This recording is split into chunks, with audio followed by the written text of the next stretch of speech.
আমি নিয়ামত বাড়ায়া দিব। আর যদি বান্দা নিয়ামতের শুকরিয়া আদায় না করো, আমি আল্লাহ পাক রব্বুল আলামিন নিয়ামত তো ছিনায় নেব। শুধু তাই না, আমার আযাব বড় কঠিন। নূহ আলাইহিস সালাতু ওয়াস সালামের জামানায় তাফসীরের কিতাবে দেখলাম মুফাসসিরুল কিরাম একদম নির্ভরযোগ্য রাওয়ায়াতের মাধ্যমে তাফসীরের ঘটনার ভিতরে উল্লেখ করেছেন, এক আল্লাহর বান্দার নাম, আরবিতে যার নাম আইন ওয়াও জিম আউস বা উস, যার নাম লেখা হয়েছে।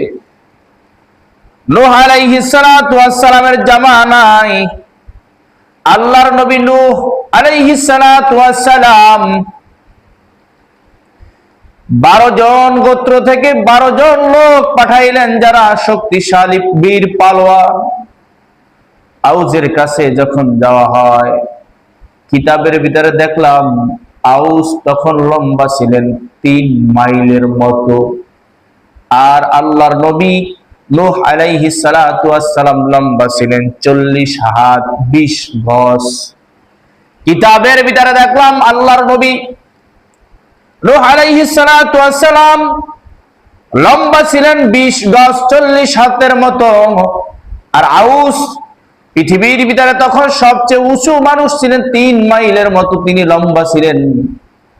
আল্লাহর নবী 12 জন গোত্র থেকে 12 জন লোক পাঠাইলেন, 12টা গোত্র থেকে, যাও গিয়া দেখো যে আউস কত শক্তিশালী, তার খবর নিয়ে আসো। যখন 12 জন গোত্র থেকে 12টা লোক গেল, গিয়া দেখতেছে আউজের হাঁটুর নিচে পড়ে আছে। কেউ কেউ বলে আউস, বা কেউ কেউ বলেন আউস, শব্দটা হলো আইন ওয়াও জিম, কে আউস বলে, কেউ আউস বলেন। যখন দেখলেন 12 জন গোত্র থেকে 12 জন বীর পালোয়ান আউজের কাছে গেলেন, আউজ এক খাবার দিয়া পকেটের ভিতরে বইরা গেছে, 12 জন লোক পকেটে লিস। বিবির কাছে গিয়া বলতেছে, বিবি গো, আমাকে হত্যা করার জন্য এই 12 জন বীর পালোয়ান আসছে, আমি তাদেরকে এক খাবার ভিতরে পকেটে ঢুকাইলাম। এবার বিবি উত্তর দেয়, তুমি যে বড় বীর পালোয়ান, এত লম্বা মানুষ, এত শক্তিশালী মানুষ, তাও তো নবীর জানা দরকার। কোন নবী পাঠাইছেন? বলে নূহ পাঠাইছেন। বলে আল্লাহর নবী নূহ যখন পাঠাইছেন, এদেরকে হত্যা করিও না, কারণ নবীর পক্ষ দেখো যখন 12 জন দূত এসেছে, তোমার খবর নেওয়ার জন্য এসেছে, তুমি হত্যা করিও না, কারণ হত্যা করলে বড় বিপদ, তোমার সামনে বড় বিপদ। আউস 12 জন লোক ছেড়ে দিলেন। আল্লাহর নবী নূহ আলাইহিস সালাতু ওয়াস সালামের কাছে 12 জন লোক আসার পর আউজের সমস্ত ঘটনা বললেন, নবী গো, আউজ এত লম্বা মানুষ, তার মতো পৃথিবীতে এই জমানায় এত লম্বা মানুষ নাই। তৎকালীন জামানায় সমস্ত মানুষগুলাই মোটামুটি লম্বা ছিলেন, নবীও 40 হাতের মতো লম্বা ছিলেন। এবার আল্লাহর নবী নূহ আলাইহিস সালাতু ওয়াস সালাম আউসকে ডাক দিয়ে বলে, আউস, আমার দাওয়াত গ্রহণ করো, আমি তোমাকে একবেলা খাবার খাওয়াইতে চাই। আউস তার নবীর দাওয়াত গ্রহণ করলেন। বলে কি কাজ করা লাগবে? বলে নদীর মাঝে বড় বড় গাছ, এই গাছগুলো আনো, আমি একটা কিস্তি নৌকা বানাবো। বড় গাছ আনা শেষ। এবার আল্লাহর নবী নূহ আলাইহিস সালাতু ওয়াস সালাম আউজের সামনে 3টা রুটি রাখলেন।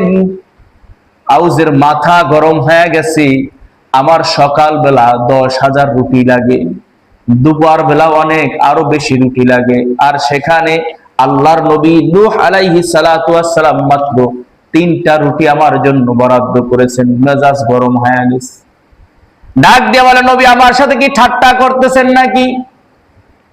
আমি তো সকাল বেলা আমার 10,000 রুটির প্রয়োজন হয়, আর আপনি মাত্র 3টা রুটি দিলেন, এটা তো আমার পেটের এক কণায় ভরবে না। আল্লাহর নবী ডাক দিয়ে কয়, আউস, তুমি এতদিন 10,000 রুটি খেয়েছো সকাল বেলা, কিন্তু আমি নবী মাত্র 3টা রুটি দিলাম।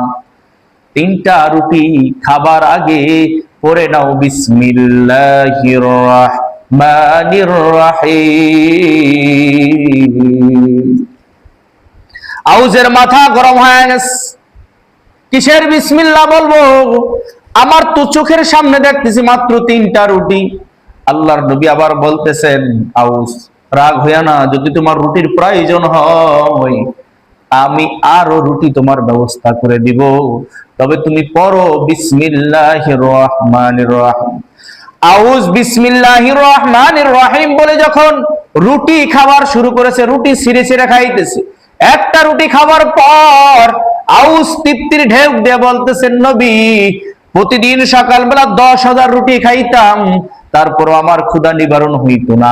আজকের মাত্র একটা রুটি খাইলাম, আমার ক্ষুধা নিবারণ হয়ে গেছে। এরে মানুষ, তুমি খাবারের বেলাও দুর্বল।